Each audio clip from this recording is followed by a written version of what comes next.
Bismillahirrahmanirrahim. To prepare the course file for NCAA, we have to submit answer sheets with minimum, maximum, and average score of students for each exam conducted. This video explains how to calculate average in Excel and find minimum and maximum values in a column using conditional formatting. For example, in this Excel sheet, I have conducted 3 different quizzes. There is a midterm exam and there are 5 assignments. I have intentionally hidden student IDs, their names, and the final marks. I have made a copy of this sheet, and in this sheet I have deleted students with DN or W. Otherwise, I will be getting 0 as the minimum score for each column. So on the screen, you can see 9 different columns. And from each column, I have to pick minimum, maximum, and average marks. And that will be a very frustrating and time-consuming task if I do manually. There are chances of even making an error because of oversight. Let us see how conditional formatting can help us in easily picking up these numbers. Just keep one thing in mind, that previously the total number of students was 33, but since these two students have been deleted from their rows, so now the total number of students is 31. Conditional formatting is not used to find the average score for the exams. That's why I have made a total of each column and divided it by the number of students, that was 31. And now we have the average score for each exam. Next, I have picked up the cell that is closest to this average.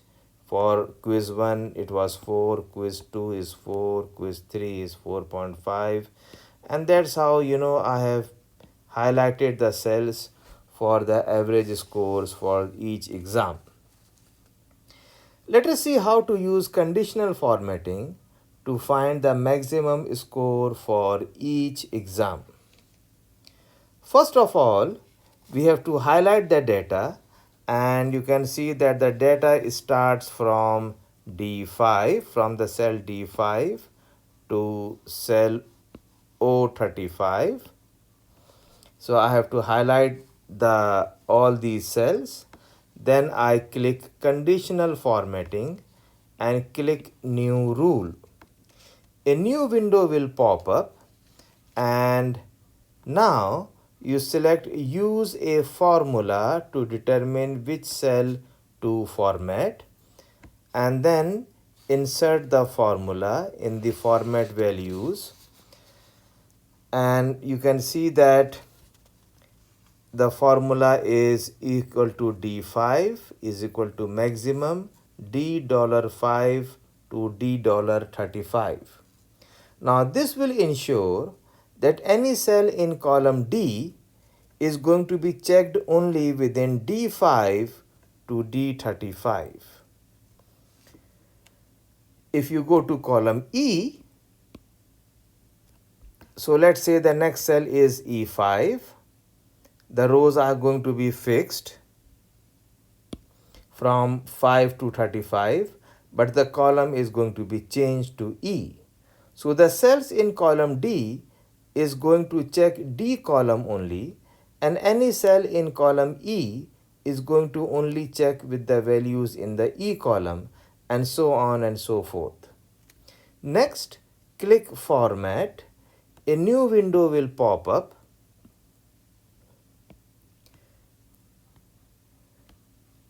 And click the fill and choose the color. I have opted yellow to highlight the cells with the highest score or with the maximum score. and once I click OK, you can see that a that all the cells with the maximum value in each cell are highlighted in yellow color. Now obviously we have to just pick one student for the maximum score. So you can pick any one of these 5 for your course file. You have to repeat the same steps for selecting the minimum value, but before you go for that, make sure that the cells from D5 to O35 are highlighted. Once again, click the conditional formatting and a window is going to pop up, and here again select use a formula, and in the formula make sure you put the word minimum in place of maximum. You can choose any color. I have selected the blue color in this case to differentiate it from the maximum values. Then click OK, and you can see that all the cells with the minimum scores in each column are highlighted. Now each column, or rather each exam, is highlighted with average, maximum and minimum values. You have to select only one for your course file. So in this way you can select any student with a minimum, average and maximum values, and that can ease your work of choosing the 3 criteria for your course file.